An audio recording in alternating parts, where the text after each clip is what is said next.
Mainit na balita. I'm not pro-China, I am pro-Philippines. But I'm not Makapili. He labeled several people as being Makapili. Nililabel ka as being Makapili, just like that. And you know the reason, Mr. Chairman, why he called me Makapili? I had an interview with a Chinese journalist. That doesn't make me Makapili. That doesn't make anyone Makapili. Pero for a man in uniform to call me Makapili, that's insulting.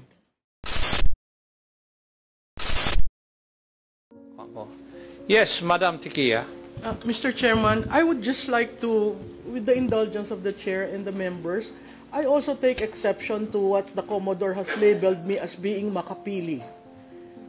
In my testimony the first time, I said I am not pro-China, I am pro-Philippines. But I'm not Makapili. He labeled several people as being Makapili. And ako po'y apo ng isang guerrilla. So I took offense on that and I stopped following him. Ang nangyayari ho kasi reverse ngayon eh. Pag ang tao nasa gobyerno, nililabel ka as being Makapili, just like that. And you know the reason, Mr. Chairman, why he called me Makapili? I had an interview with a Chinese journalist. That doesn't make me Makapili. That doesn't make anyone Makapili. So, wag sana po natin dadalhin yung usapan sa kune-question yung katauhan ng tao. That's why I never followed him. I used to follow him. I used to question him. But after labeling me as Makapili, na hindi po, alam ng karamihan ng kaibigan ko, nag-decide na sana ako sa ibang bansa, pero umuwi ako. Pero for a man in uniform to call me Makapili, that's insulting. Yun lang, sir. Any statement, Commodore? Yes, sir. The Global Times is a known propagandist of the Chinese government. If you're going to look at those personalities na in-interview ng Global Times, you're going to doubt what is the objective, why such personalities are being interviewed. If you're going to look at the posts of those people who were interviewed and who gave comments about our fight in the West Philippine Sea, I think that's where I'm getting that kind of assertion. Again, this is just an opinion, but those opinion is guarded on what I have seen so far in their social media posting about how they reacted on our responses in the West Philippine Sea, about how they downplayed the level of aggression that the armed forces of the Philippines and the Philippine Coast Guard is experiencing in the West Philippine Sea, not to mention the abuses of the Chinese Coast Guard against the Filipino fishermen in Bajo de Masinloc.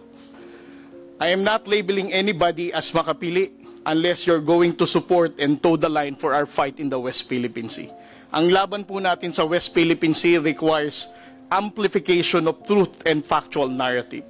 Let us not distort the messaging of the Philippine government. Ang laban po ng West Philippine Sea, hindi lamang po ito laban ni Pangulong Bongbong Marcos. Laban po nating lahat ito bilang Pilipino. I agree with you, but that doesn't give you the right to label people unless you have concrete pieces of evidence. When you label people wrongly, you are committing a crime. Would you agree with that, Commodore? Yes, sir. I definitely agree. And that's why I'm looking into my social media whether I clearly identified Ms. Malu Tikia as a Makapili. Sir, you tagged me. That's why I stopped following you. And that was, sir, Mr. Chairman, that is one interview. I received invites for interviews, whether political, whether campaigns, and that is one. How can you label me without knowing me first? That's my point. Being Makapili, in your time, in the time of my grandfather, and this time, it's something that we hold dear. We do not want to be labeled Makapili. But he readily labeled me with one interview. That doesn't define me. That doesn't define my belief in the Philippines and on South China Sea. At Commodore, ang laban ho sa South China Sea, nagsimula pa yan nung unang-una pa. Mr. Chairman, point of order, Mr. Chairman. Thank you, Mr. Chair. Yes. Kaya nga po, nagkakaroon ng hearing na ganito dahil nagiging problema na natin yung fake news Otherwise, this issue would not reach Congress. Ako nga, to tell you frankly, yung mga anak ko ang nagsabi sa akin, smile at nakipagkamayan lang ako kay Honorable Franz Castro. Nililabel na ako na friendly with the left. O nag-high five. Anak ko ang nagsabi no, dahil hindi ako nagbabasa ng ganyan Sayang lang yung oras. Kasi I need to discern whether the news presented there are true or not. And that would need time for me to discern or to find out, to validate whether it's true or not. So, never mind. It's just a waste of time. Yun ang aking paningin dyan. That's why I'm not affected kung ano man ang sinasabi. Kaya nangingiti na lang ako pag naiinis si Honorable Marcoleta pag sinasabi na traitor siya. Anyway, Honorable... Chairman, just, I will not anymore raise a point of order, but this is just a reminder to all the members, to all the resource persons. In the hearing, any hearing, we do not allow that exchanges of, Mr. Chairman, exchanges of accusation against, from one resource person to another. We have a different venue for that. And with due respect to Ma'am Malu, Ma'am, sorry po, kasi ganito yung rules natin, no? It's between the good Commodore and, of course, the issue raised by Congressman Marcoleta. Now, we should not attack resource person to that question and attack statements coming from the resource person mismo. Thank you po, Mr. Chairman. Thank you po. Thank you. Before I give the floor back to the Honorable Marcoleta, let me recognize the presence online of the Honorable Maria Rachel J. Arenas. Magandang hapon po. Yes, Honorable Marcoleta, please proceed. Colonel, did Commodore. Okay. Commodore, you graduated from the Philippine Military Academy? No, sir. I'm 3 weeks short of my graduation.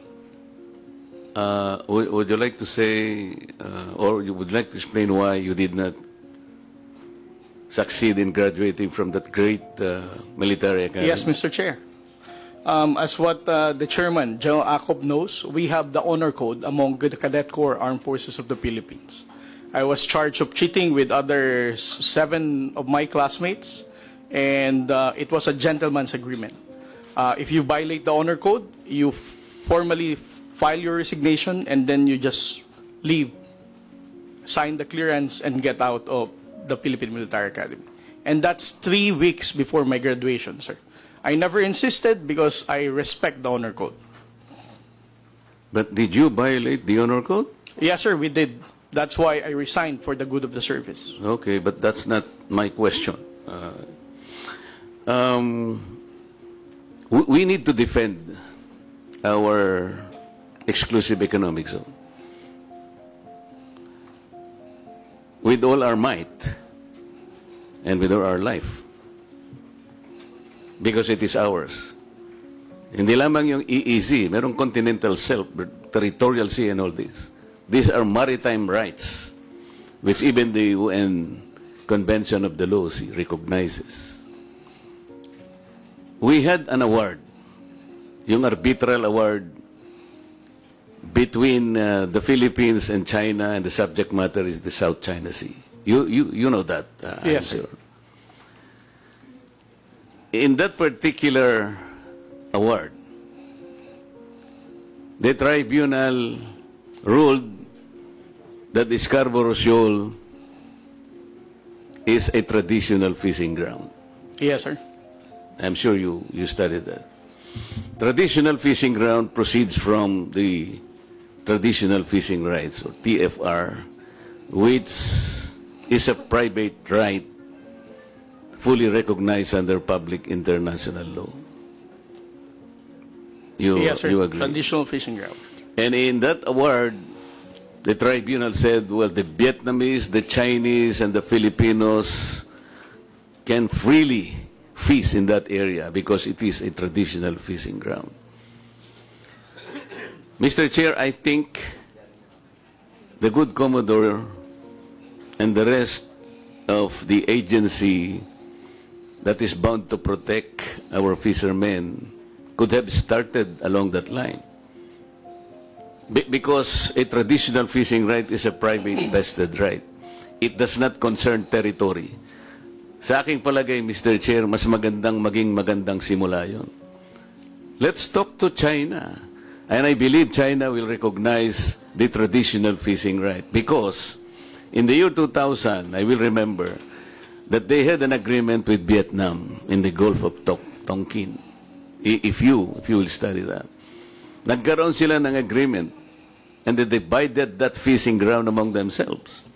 Something that we can also do para hindi tayo nagkakaroon ng girian. Pinag-uusapan lang naman dyan are the living resources in this particular area. Bakit hindi po natin binibigyan ng emphasis? Why don't we initiate something positive along that line? We had that tribunal ruling. Sabi niya, it is a traditional fishing ground. Bakit hindi natin sila kausapin on that basis? Marami tayong jurisprudence, international jurisprudence. In 1974, pag-aralan po ninyo, Mr. Chair, yung mga maritime cases that was ruled by the tribunal. Yung case ng Federal Republic of Germany against parang Holland and also Great Britain against Holland. Yung alam po ninyo, yung ruling is the same. Kahit siya yung merong reference do sa sea na yun, it cannot exclude the rights of the other coastal areas to fish sapagkat they invoke the traditional fishing right.